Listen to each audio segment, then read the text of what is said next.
Hello everybody, how the dickens are you? To those who join me on the live, thank you very much for coming and joining me. I was a bit worried that nobody was going to turn up, so I was really chuffed that we had a lovely little group. Today I'm talking about a tool that we have in our possession, and one that can wipe out the baddies. How about that? It was given to me the other day. I'll tell you all about it on the other side.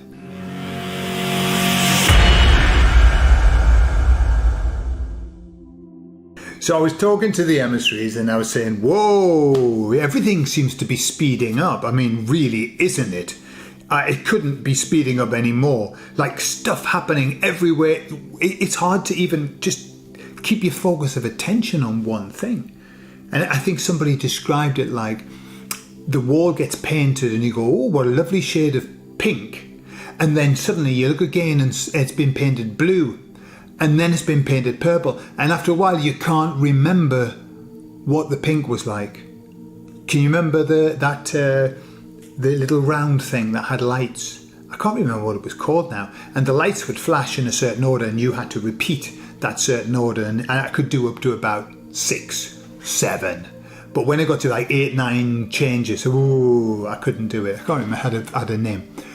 Well, it's like that. That's where we are. We're at a place where everything is changing and news is coming so quickly that it's hard.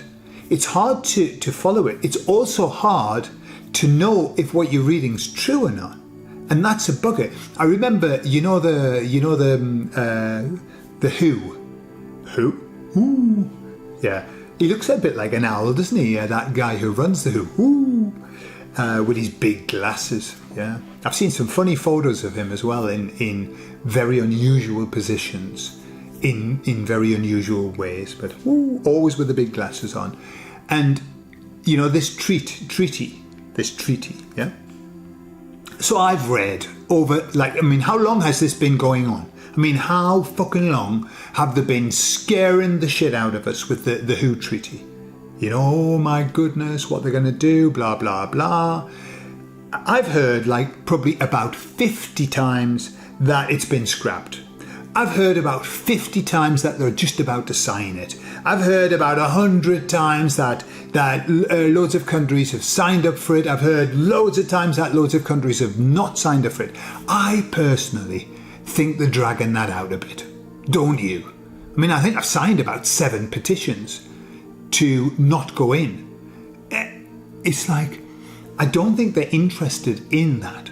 I think what they're interested in is keeping the hook bobbing, the bait bobbing, so that we're like, we can't think of anything else. Well, I can.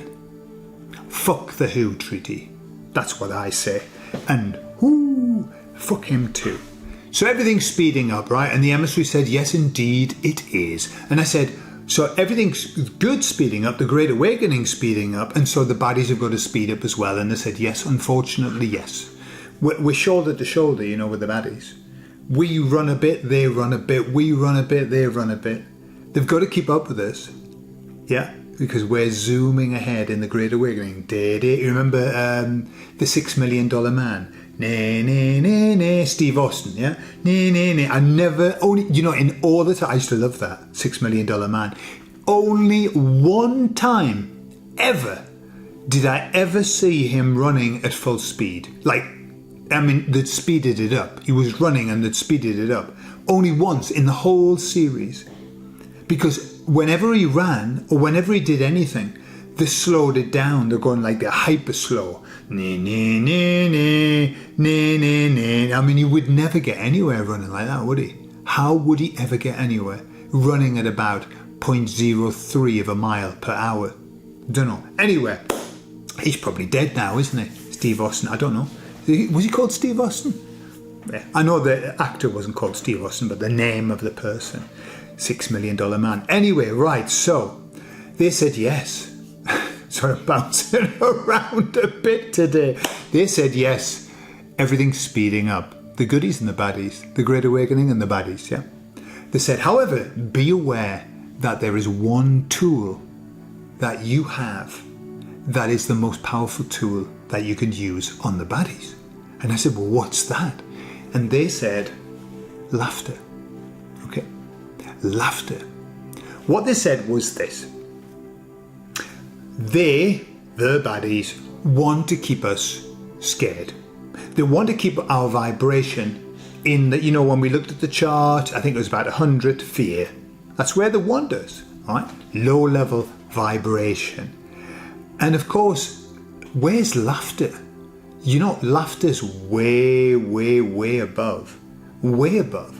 And there are various parts of laughter as well. I think each kind of laughter has a different vibe. For example, sarcasm is the lowest form of wit. I'm sure you've heard that. The lowest form of wit. And yet it's still wit. Okay? It's still funny. So it does enter into this. So if you are a sarcastic... I'm a Virgo. Virgos are generally very good at sarcasm. I don't know why. I know why. I know exactly why Virgos are good at sarcasm. It's because of the way that they judge themselves, okay, their performance, and they judge other people's performance too. We Virgos tend to be a little bit critical of people who aren't doing a very good job. Why? Because doing a good job is really important to us. If you can do it right. And so when we see people poking a stick at things, not doing very well, we are prone to make a little sarcastic comment every now and again. It's not a big deal, don't worry about it, but I have been known to be sarcastic sometimes. Anyway, so the best weapon that we have is to laugh at the baddies. Why? Because they want us in fear. And what happens is, when we're laughing, we come way, way out of fear and we're in another vibe. But that's not the most important thing. The emissary said two really interesting things. First of all, they said, what's the most important thing for the baddies? What is the most important thing? The most important thing, apart from money, because we know that that's pretty important, is power, prestige, position, the 3 Ps. Yeah, they absolutely adore being looked upon as all-powerful, all-knowing. This is why they want to rule the world. It isn't because they've got anything else. I mean, I'm sure they've got loads of other things to do, but it's just so that they have that power of like billions of people doing what I want. That's right. Okay, so that's the most important thing for them. Power, prestige and position. When we laugh at them, they lose the respect. They lose this, hey, people respect me for who I am. When we make jokes about them, they completely lose it. It's like the antipathy of what they believe themselves to be. How dare they laugh at what I do? They should be taken it very seriously. So that's the first bit that the emissary said. Laugh at them, mock them, make fun of them, make light of what they do. And that is going to keep you in a safe place. And they said this, and this is the most important bit. They said that when we laugh at them, we actually drain their power. Okay? Why? Because they feed off fear. And I think some people call it louche. They feed off that energy of fear. Okay? And when we laugh at them, well, we're not frightened, are we? But also, and we're taking away all this respect and this self-esteem and all of that. And so what happens is they hemorrhage energy. And this is so important, absolutely vital to know, because then it gives us carte blanche, and that's the white card, la carta blanca here in Spain. But we like to say it in French, carte blanche. Carte blanche. I just get my French accent going there. We have that go ahead to laugh our tits off at them. Okay? And knowing that that's going to drain the energy. Can you imagine? Can you imagine being in their position? The only thing that they love is position and power and money. And we are laughing at them, making jokes about them. You know, it's not the first time I've heard this, but it was the first time that the emissary said it drains their energy. So with that in mind, what I had was this idea. So I've got this friend called Jacob Stringer. You might know him. He's been on the courses that we've done and stuff like that. Jacob does a lot of different courses. One of them that he does is laughter yoga therapy. Now, I've done this before. I've done it a couple of times, and I've got to say it was the most incredible experience. I was in pain by the end of it. I was laughing so much, and I know I was laughing too much, and I got into trouble with the teacher for laughing too much. Okay, so I think there's a limit. There's a limit there's a line you mustn't cross. Okay, I crossed the line because if you're going to do it right. You see, that's the Virgo in me. So, Jacob has offered in January. We're going to do it in January because the holidays are coming up, and also January is a good month, a month that needs to be lightened up. Okay, sense I get. After Christmas, everyone's a bit miserable. The weather's shit. Not in Australia where Jacob lives, I've got to say.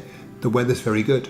Okay, but weather's bad and everyone's miserable. Okay, so that's going to be the time we're going to set up this, and it's going to be on Zoom. It's going to be a live session that Jacob's going to run. I'll put my penneth in, and we're going to laugh. We're going to do yoga laughter therapy about the baddies. We're going to laugh at the baddies and laugh at the plans. Okay, now in many ways that's going to help us. Okay, it's going to help us. It'll set up some new neural pathways, it'll set up some new anchors, but also it'll drain the fucking energy. And how about that? How about that for, scoring all the goals at the same time? All right, so if you fancy joining us in January, watch this space, and I'll keep you updated of when we're going to do it, okay? Also, if you want to join, please join the Telegram group, Peaceful Rebellion, the chat group, because everything that I do gets posted there, and everything that we're going to that's up and coming, you'll be notified there. All right, the link is here in the video notes. All right, I love you all. I'll speak to you all later. Keep laughing. I love you all.